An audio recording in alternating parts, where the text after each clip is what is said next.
पति से जब बात करेगी फोन पर तो पति भी दौड़ा चला आएगा। कई ऐसे होते हैं, आ जाओ, अरे क्या करूंगा आकर, घर में तो बस कलेश ही करती रहती हो, झगड़ा ही करती रहती हो।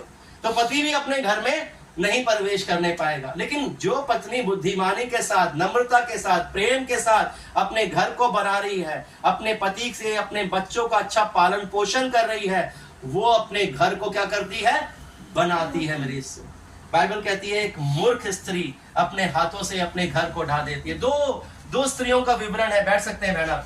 दो स्त्रियों का विवरण है। एक सारा का, सारा कौन है, सारे जिसे हम कहते हैं, बाद में उसका नाम सारा हुआ, जो अब्राहम की क्या है, पत्नी है। आप देखिए अब्राहम की पत्नी अपने पति के हर हालात में उसके संग बनी रही, छोड़ा नहीं।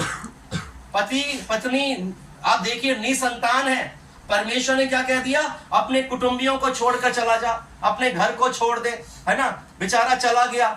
पत्नी बोल सकती थी क्यों जा रहा है भाई, किस लिए जा रहा है, कहां से खाएंगे, कैसे रहेंगे, क्या करेंगे। लेकिन आप देखिए वो उसके संग संग बनी रही, उसके संग संग चली रही, उसके अधीन रही। बाइबल बताती है कि उसके अधीन बनी रही और उसके अधीन चलती रही, कंगाली में भी, अकाल में भी। और जब राजा ने वहां पर उसे दासी बनाकर अपने अधिकार में कर लिया तो वहां पर भी चुपचाप से वो क्या करने लगी है, वो वहां पर भी चली गई है बिना विरोध के। क्यों? क्योंकि वो अपने पति से क्या करती है, प्रेम करती है, इसलिए वो अधीन है।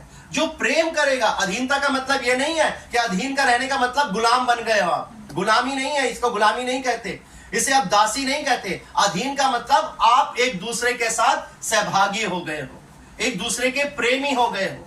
तीसरा, आपके जीवन में प्रवेश करेगा ही नहीं। तीसरा मतलब कोई भी क्रोध आपके जीवन में प्रवेश नहीं करेगा, लड़ाई झगड़े प्रवेश नहीं करेंगे, दोषारोपण प्रवेश नहीं करेगा, छोटी छोटी लोमड़ी आपके जीवन में प्रवेश नहीं करेगी जो आपके घर को नर्क बना देगी। मेरी सुन, आप जब बुद्धिमानी के साथ काम करोगी तो शैतान आपके पास आएगा, मन भावनी चीजें लाएगा, लेकिन आप उसे क्या करोगी, उसे अपने जीवन से दूर कर दोगी। यह बुद्धिमान स्त्री का साइन है, वो अपने घर को बना रही है। मेरे शिष्यों, यहां पर आप देखिए बाइबल हमें बताती है दूसरी स्त्री कौन सी है। दूसरी स्त्री है लालची, जिसे हम लूत की स्त्री के बारे में देखते हैं।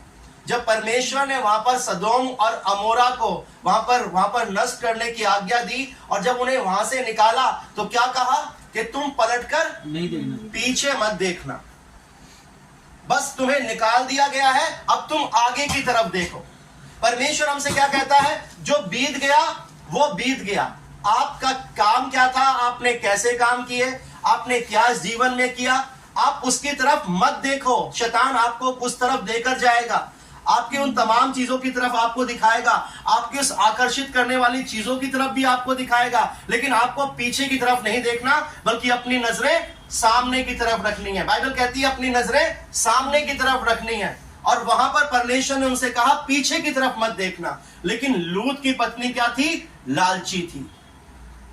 वो क्या कर रही है, उसने पलट कर देखा, और जैसे ही उसने पलट कर देखा, बाइबल कहती है वो उसी समय क्या बन गई, नमक का खंबा बन गई। ये है, आप देखिए वो परिवार क्या हो गया, टूट गया, बिखर गया।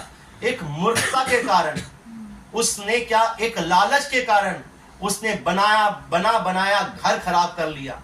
हव्वा ने एक बना बनाया घर, एक ब्लेसिंग्स, एक मूर्खता के कारण क्या कर लिया, खराब कर लिया। लेकिन सारा को देखिए, वो अपने पति के संग बनी रही, जहां जहां गया वहां वहां गई। रूथ को देखिए, रूथ ने अपनी सास के संग रही, मेरी उसकी वहां पर क्या करी, सेवा करी। वो कहती है मैं जब तक हूं तब तक मैं तेरे साथ रहूंगी। छोड़ दिया अपना परिवार, अभी भी मायके में है, ससुराल मिल गया, लेकिन ससुराल पर क्या कर रहे हैं, फलाना ये है, ढिमकाना ये है, प्यार नहीं मिलता, ये नहीं मिलता, वो नहीं मिलता, है ना।